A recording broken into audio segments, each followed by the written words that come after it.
On termine cette édition en Alsace avec le deuxième épisode d'un lieu des histoires. Nous sommes à Soultz-sous-Forêt ce soir avec Angélique Etienne et Emmanuel Gambette.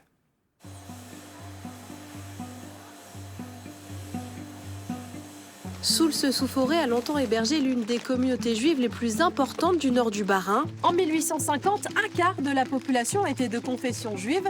Si la synagogue reste aujourd'hui l'un des seuls symboles de cette présence, une entreprise a également fait sa renommée en fabriquant des produits pour cette communauté, mais pas que.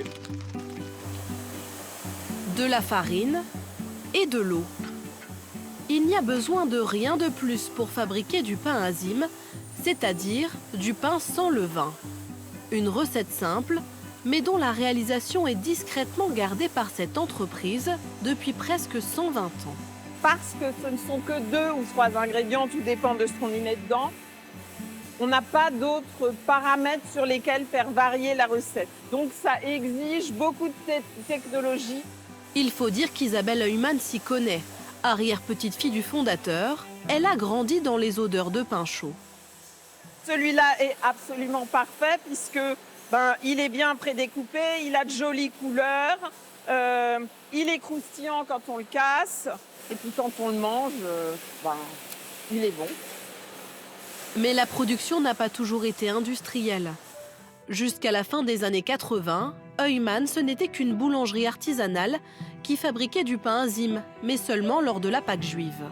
Derrière cette boulangerie-pâtisserie de la Grand Rue de Soultz-sous-Forêt, une fabrique de pain azim, autrement dit du pain sans levain. Un produit saisonnier, pas suffisamment rentable selon la mère d'Isabelle. Lorsque mon papa a rencontré ma maman, elle lui a dit « Écoute, cet outil de production, il ne tourne que 3 mois par an puisque c'est un produit saisonnier. Débrouille-toi pour le faire tourner toute l'année ou on arrête tout. » Et mon père, c'est le genre de défi qu'il faut lui lancer. Évidemment, il l'a relevé et il a décidé dans les années 1970 de lancer le pain azim comme une alternative à la biscotte puisqu'il n'existait pas grand-chose. En désacralisant le pain azim, la famille a fait son succès, notamment à l'export. Par rapport aux commandes, on en a déjà rentré pas mal quand même pour la saison. Une entreprise familiale, rejointe finalement par Isabelle Heumann, mais sans passe-droit. Je suis allée voir courageusement mon père, je lui ai dit « Est-ce que vous seriez d'accord pour que je vienne travailler avec vous ?» Et mon père m'a répondu « Tu me fais une lettre de motivation et on en reparle. » Et j'ai eu droit à 3 fois 3 heures d'entretien sur ma lettre de motivation.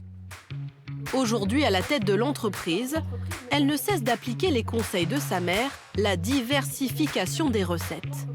Ses parents restent d'ailleurs parmi les premiers goûteurs. Ouh là là, encore une nouvelle recette.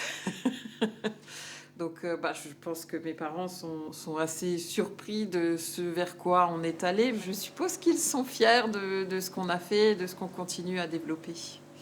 En tout cas, on fait tout pour.